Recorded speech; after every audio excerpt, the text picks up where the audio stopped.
We all want to help one another. Human beings are like that. We want to live by each other's happiness, not by each other's misery. We don't want to hate and despise one another. In this world, there's room for everyone, and the good earth is rich and can provide for everyone. The way of life can be free and beautiful. My name is Reginald Kenneth Dow, Jr., and in 1995, I was diagnosed with pancreatic cancer. I was diagnosed at the University of Chicago. I was only 12 at the time, so it was kind of a challenge to deal with such a serious ailment. My family was conflicted, so was I, considering how young I was and the fact that I had to stay in the hospital 4 years straight. Throughout the term, I had to endure radiation therapy and chemotherapy. The chemotherapy was probably the hardest, considering the effects that it normally has on the body. Loss of hair, physical weakness. But nonetheless, I recovered, as you can see now. The years went by, I got more involved with personal projects and ambitions.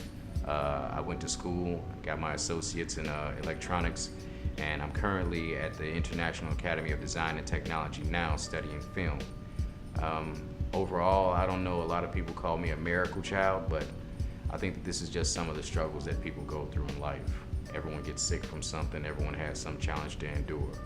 My challenge was cancer, and I beat it. So in the long run, I think my family is happy, I know I'm happy, and life doesn't really seem as challenging as it was back then. It's 2013 now, and most of the effects that I have to deal with are, I have half a pancreas.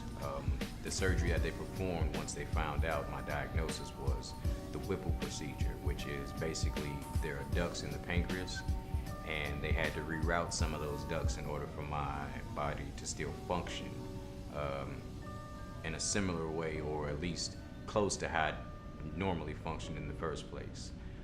It does affect my digestion, so the best way to put it is food doesn't fully digest now through my system, which leaves me with a rather intense appetite.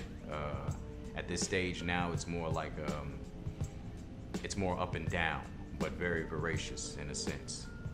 This is a challenge as far as, I don't know, relationships maybe, friendships.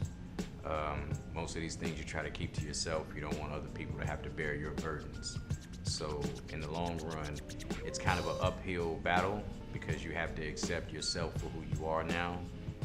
And the challenge for you beyond that is being willing to be vulnerable enough to allow other people to accept you for who you are. So there are still some scars, but these aren't the type of scars that heal with just medication or ointments. These are ones that require time for the most part. Currently though, with the side effects that I have to live with, I would say that my motivation is my successes in life. My life was almost taken away by a disease that no one could really see or hear,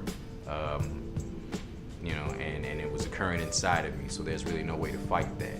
At this point, having endured that, that's part of my motivation, knowing that I overcame something that tragically most people don't overcome.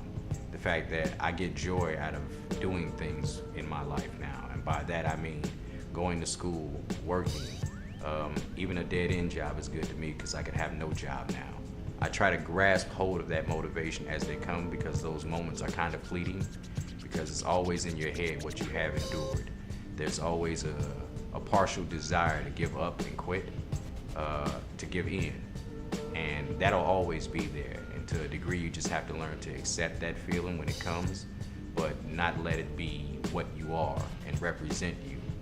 I feel most people who look at me now look at me as if I am the kind of person who can do anything. Though I don't entirely see what they see, I aspire one day to be able to fully and completely accept and understand how they envision me based on the character that I presented before them. The greatest support that I have now is not only my family, but most importantly now, my friends. Without them, I doubt I could make it through the entire recovery process at this point.